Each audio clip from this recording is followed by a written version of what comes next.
Ladies and gentlemen, welcome back to the Final Fantasy VII Remake commentary. It has always been interesting to me when games take away the main character and have you do a sequence of the game as someone other than the main character. It can work. Maybe this time Cloud's not comatose in a wheelchair. Well, it always feels like an interesting shakeup when it happens, I guess. It's like Cloud gets lost midway through Final Fantasy VII, or Chronos straight up dies. That kind of situation. It always feels like there's a feeling in these kinds of games where the main character seems to be the only one who can get shit done a lot of the time. So having a situation where the main character is taken away and the main character's companions have to step up and basically show their value always feels like a nice payoff. All I ask is that the game gives me the choice of which companion I can control, because if I'm forced to use characters I did not bother leveling up because I don't like them as characters. Yeah. It does. One thing that I appreciate is that it makes the world feel bigger and more real, because I think there, to some extent, there is some kind of inserting yourself into the role of the main character, even if that's not what the game's trying to do, even if it's not a Link or whatever. You know, you're seeing the game through that lens, so you are the main character to some extent. Playing as someone else for a while makes the game world feel bigger than just that main character for a little bit, which makes it feel more like a fleshed out place than just a thing that you're in for a little while. And I mean, which is important. And I mean, to be fair, a game that focuses on you as the main character can be really effective too. That's basically the entirety of what makes modern Persona go. But in a game like Final Fantasy or Dragon Quest, switching to another perspective at a dramatically appropriate time can be really effective. Isn't that basically half of Dragon Quest V? 4. You're thinking of 4. In Dragon Quest 4, you spend the first 4 of the 5 chapters of the game playing as your party members before they meet the hero. And there's some really clever stuff that they do with it. For example, the 3rd chapter, you play as a fat old man who is a merchant. This is starting to sound like Mother 3. Yeah, Mother 3 borrows a lot from Dragon Quest. A lot. But yeah, you play as a fat old man, and your dream is to own an item shop. So at the beginning of the game, you're working retail, and you stand behind the counter to make money, and then customers will walk up to you and do the item buying transaction from the other side, which is kind of funny. And people will be like, "Oh, I wanted to buy this sword. I don't have enough money. Oops, buy." And then they just leave. So it's Dragon Quest IV did a really good job for that, for a game that came out in 1991 too. Just don't play the NES version because it has Persona 3 AI and it's bad because it's on the NES. Marin fucking Karen. Yeah, that's the Dragon Quest version is Kiro casts Thwack. It didn't work. Yeah, I know. You think that the instant death attack can work on the boss, you dumb shit. Why don't you try again? Maybe it'll work the next time. You try, you dumb asshole. Okay, whatever. Yeah, that's pretty much Mitsuru in Persona 3. Yeah, I do really recommend 4 and 5, though. The remakes on DS, but they're like $100 each now, so the mobile version's the same thing. Oh god, DS prices are insane now. I hate that Ghost Trick's like $150 for no good reason, really. Whatever. You would say that. How expensive is a PS1 version of Final Fantasy VII going for these days? Depends on what you're going for. Do you want like with the manual and stuff? A little bit more expensive. You're gonna And even that, because I spent $30 on my Black Label a couple of years ago. Yeah, no, I would say like complete with the box is probably around 50 to 60, depending. Because the game is readily available in digital formats, the only people who necessarily want the physical edition are specifically collectors. Because the PS1 version isn't even the version to play, because it's kind of glitchy compared to the modern. Well, the only reason why I would say you would have against the PS1 original is if you don't like the sort of sloppy translation. The magic defense which is valid. glitch is still intact, so the armor system is borked. There's only one set. There's only one armor slot to worry about. So once you realize that in the original PS1 release, the only stat you have to worry about is physical defense because magic defense doesn't do anything in the PS1 version. It's like half the strategy of that one armor slot is completely gone, and it's like. And I'd say it doesn't Yeah, matter. but like what it was supposed to do, what it was supposed to be like, was that there's a physical defense stat and there's a magic defense stat. So you would have to take into account what you would want your character to be able to defend against more effectively, on top of the materia slots. So there was a decision to be made there, rather than just picking the armor that has the higher defense stat. But in the PS1 version, it didn't matter, and in fact, the magic defense stat existed as an unintentional red herring because of the glitch. You might make the decision to pick armor that has higher magic defense because this boss fight uses magic. Well, joke's on you. They don't fucking have magic defense. The number is a lie. So in the original version, do enemies just do max damage with magic all the time? In the original version, there was a bug that caused magic to calculate using physical defense instead of magic defense. Oh, okay. Yeah. So then just buffing your physical defense takes care of both ends. Anyway. Yeah, but that glitch was fixed in the PC version, which in turn means it's fixed in all the modern ports. Yes. Also, the darkness stats did nothing to enemies in. Oh, that's just a 7. Final Fantasy tradition. No, yeah, But it was like in the opposite. It was like because in 6 the blind status meant nothing. You just get cool shades. Well, don't you need to do blind on one of the enemies in order to cheese some fight or whatever? No, you can use Berserk on like the Magic Master. I thought that there was a fight that, like, on the floating island that you blinded him and then he couldn't do shit to you. Oh no, you're thinking about the invisible status. Oh, okay. What is this? Yeah. Oh, all right. Oh, because invisible means you can only be hit by Magical attacks. So you give yourself invisible. Yeah, and the physical boss can't hurt you. Yeah. Okay. All right. Yeah, I mean, Final Fantasy, it's like 1 on NES, 6, 7, lots of them don't.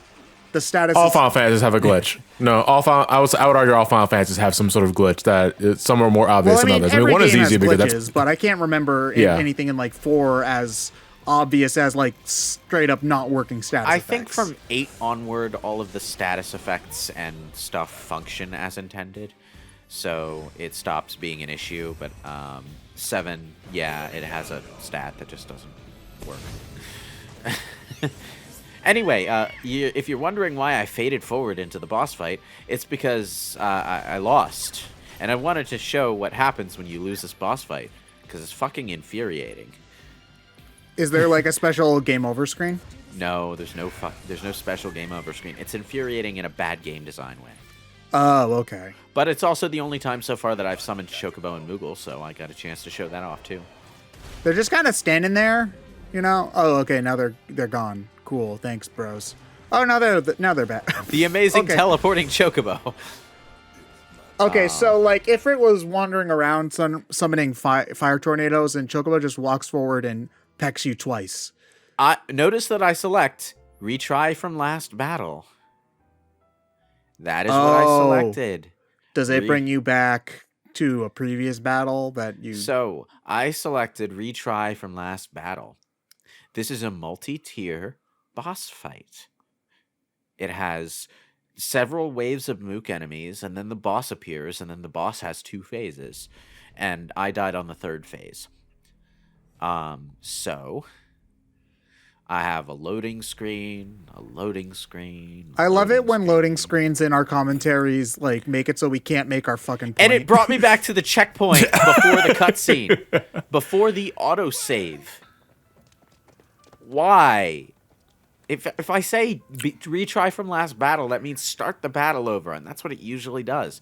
But for some reason, this one battle doesn't do that. Maybe other battles that I haven't lost. Just play it on PS5, Lewis. Yeah. I mean, I wouldn't have expected the game to restart you at like the phase that you died on, but I guess it is a little annoying to have to do 3 waves of mooks all over again. Well, I mean, yeah, it could have restarted me when the boss appeared, but I'm just more annoyed that it restarted me outside the battle. Why? Did we don't- fight these guys in the original game? No. I mean, the game already has it programmed so that when you lose certain bosses, you just restart at the menu, and then you do menu things, and then after you're done the menu things, it just jumps right back into the boss fight.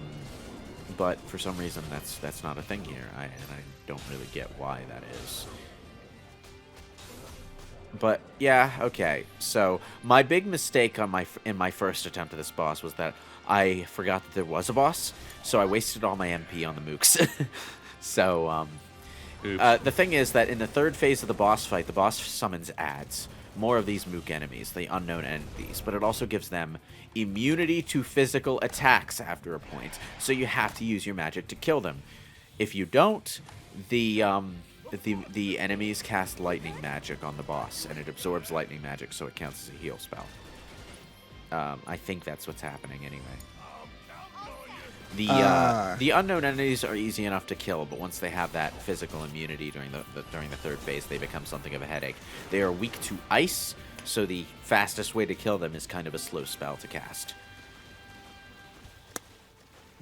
I think the idea is because there's so many of them, you're likely to hit a couple of them with like the landmine. Yeah, but when you cast the ice spell, it only staggers the specific one you targeted. So, and Yeah. these guys have a tendency to just run around like decapitated monkeys. So, it's I like how the monkey has to be decapitated. I mean, to run like a you're monkey. probably going to hit more than one at least once, but it's a crapshoot as to when that happens. I mean, they look like Venom and Carnage did the fusion dance. They look like Gwen Stacy Carnage, is what they look like. Oh, But- can we not talk about Gwen Stacy Carnage? Like, the Ultimate I never heard of Universe this. is plenty stupid, and there's a lot of stupid crap that we can Is it talk the about. is it the Ultimate Universe where Tony Stark's a brain? Tony Stark's a brain. Wolverine is Cell. Captain America's racist. There's a lot of really stupid. I know that, like, in the grand scheme of things, Captain America being racist is both less stupid and more stupid than the other two things that I talked about. It's less stupid in that it's a realistic alternate take on Captain America, but it's 'Cause he's a also guy from the stupid 40s, because so- you shouldn't have Captain America be racist in any continuity. That's just bad and dumb. But anyway, yeah, Ultimate Universe is frustrating because there's like a legitimate, really great 40 or so issues of Ultimate Spider-Man original that I love, and then the rest of it's just garbage until Miles Morales shows up. And then they were like, okay, Ultimate's not working out. Let's just pluck him out of that timeline and then throw the rest in the blender because we don't need it anymore. So anyway, this boss fight starts off on an interesting note because it actually does a boss concept that really only works in an action game situation where you're Tifa and you're up here on this platform because you came up here hoping to close down the vents, but then the boss appeared and closed it for you. So Tifa's up here, separated from Barrett, right? And to attack the boss, like the boss has to specifically be up against the ledge. Otherwise, Tifa can't do much. But you can. Did you just luck out there by being Yeah. at 1 HP, or is that supposed to Yeah, happen? I was just about to ask that. Is that so? I forget if 1 HP is supposed to happen, or did you literally just luck the fuck out there? I don't know. I have no idea. I didn't actually notice that while I was playing. You're never hitting the lottery now. You realize this. Oh. You see, whenever this kind of stuff happens to me, I never luck out with exactly 1 HP. I'll always have like 2 or 5. Never just 1, which isn't as One, cool. yeah. You know? But I like the idea of these two characters being like isolated in different parts of the battle arena that you have to switch between, and I hope they use that idea again later. They kind of do that in the original Final Fantasy VII with the bosses where they split the party in half. Like Yeah. the bosses in between the two, but that didn't really do much gameplay wise. Yeah, but that's just a basic pincer attack that can happen in random battles, and what it basically does is it gives your party the ability to attack from behind and deal extra damage. So Yeah, in that case, it's just a straight up advantage. Yeah, it didn't really do much, really, but it's the closest thing I can think of doing this kind of thing in a turn-based RPG. You can do it in like a tactics game, easy, but not in a game tactics like Final game. Fantasy. Yeah, but not a stand-in lines turn-based, because it's using the environment to do something unique mechanically for the boss fight. So I'm wondering if like maybe they'll do something like this with like the giant fish from Junin or something. I just felt that I needed to make the distinction because there are some people who consider games like Fire Emblems just to be RPGs, which is sort of, but you know, there's an extra letter that goes at the beginning of that to distinguish them. Don't ignore it, people. But like, yeah, but you know, it is interesting. It kind of almost felt like a Musou game at the beginning of the fight with how many dudes there were. it did kind of, yeah. But I mean, I guess I don't know.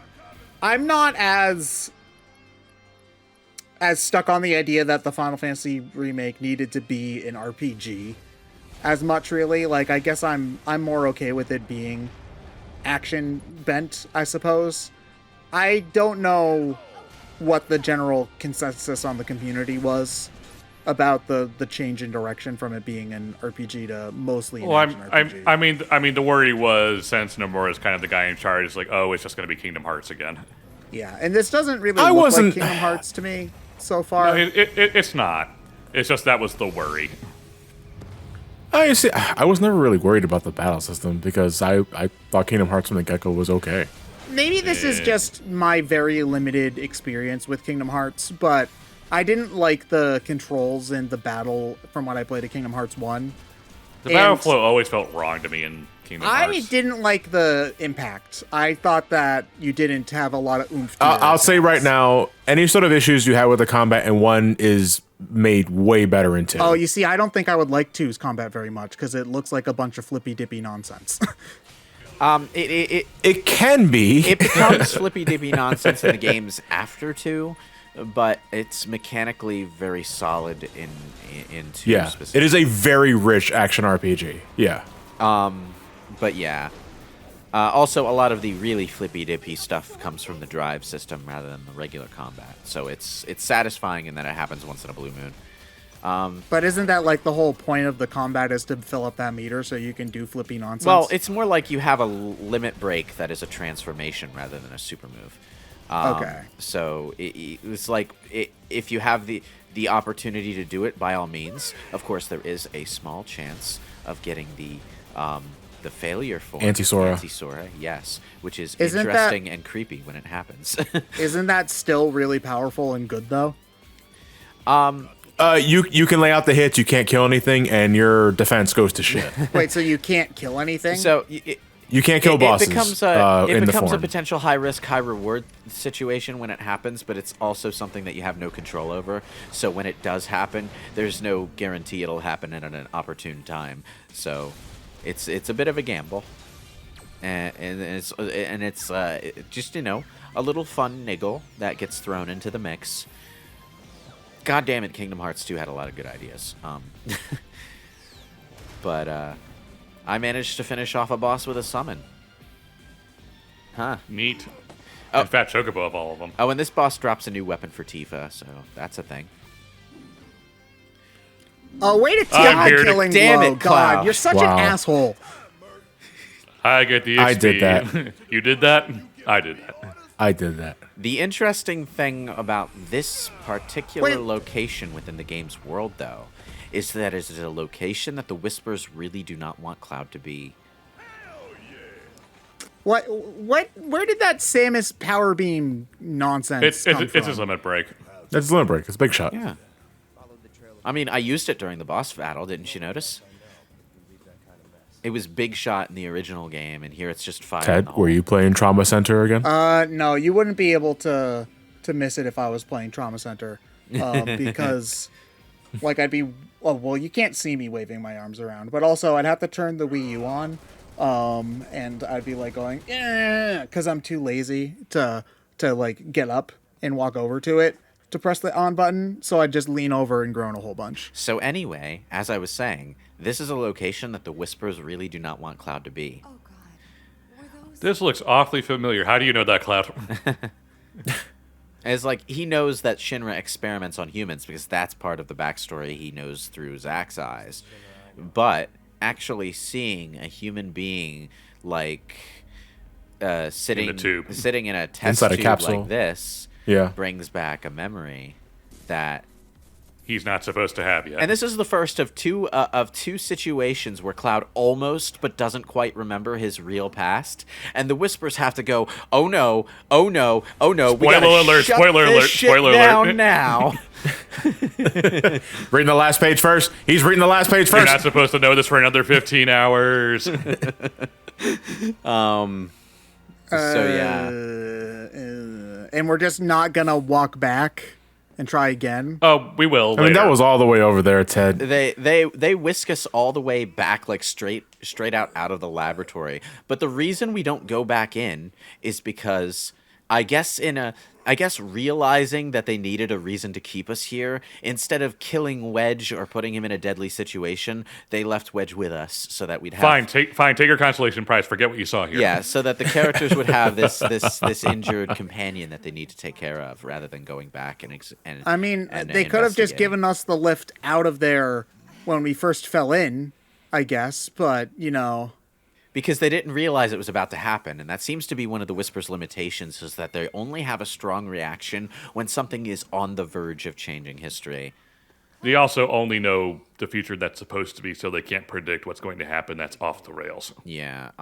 So like they it's an interesting limitation in that they only know they only seem to know to intervene when something is about to go horribly wrong, which means they miss a lot of the small things, which is why all these things keep building up, which is why it becomes possible to defeat them later. So, like, they have a purpose. What are we, the Avengers? Not the Pre-Vengers. They have a purpose in the metaphysics of the universe, but their purpose and their means of fulfilling it, and the powers that they have at their disposal in order to complete that task are imperfect, which is which plays into the whole they were created by the planet itself rather than actually being a necessary part of the universe. It's interesting. And there's stuff to unpack there. Also, the cat is like the most detailed thing in this scene. It's like, you know, I could watch Tifa's face and how she's emoting, or I could just watch the cat because I say, how mellow is that cat got to be to lay in your arms for that long without it's being like fidgety? these characters are having this highly emotional conversation, and the cat is just like stretching its neck, squinting at nothing. It's adorable. Good kitty. no, bad kitty. The kitty's why Witch is almost dead. Well, to be fair, Wedge would have died normally, so he's on borrowed time. Well, The cat isn't the reason Wedge is almost dead. The cat led us to him. Yeah, but if you remember the cutscene earlier, he was trying to help the cat, and that's why the thing fell on top of him in the first place. He was trying to rescue his cats to get them out of the town, and that just so happened to be when the Whispers tried to keep him in one place so that he would die. But they didn't even manage to do that correctly. Fuck your cats. So it's interesting. I mean, it certainly looked like they would be. Oh, you know what? That actually does support the idea that Wedge may have survived Shinra Tower as well. I guess we won't know until part 2. Boom. Or maybe it'll be something that we see from Yuffie's perspective in Intergrade. Wouldn't that be something? Like if Yuffie's episode winds up being the actual Save the Avalanche members DLC. Wedge is Weiss. It's Vice. God damn it. It's like Okay. German or something. It's like, it's who cares?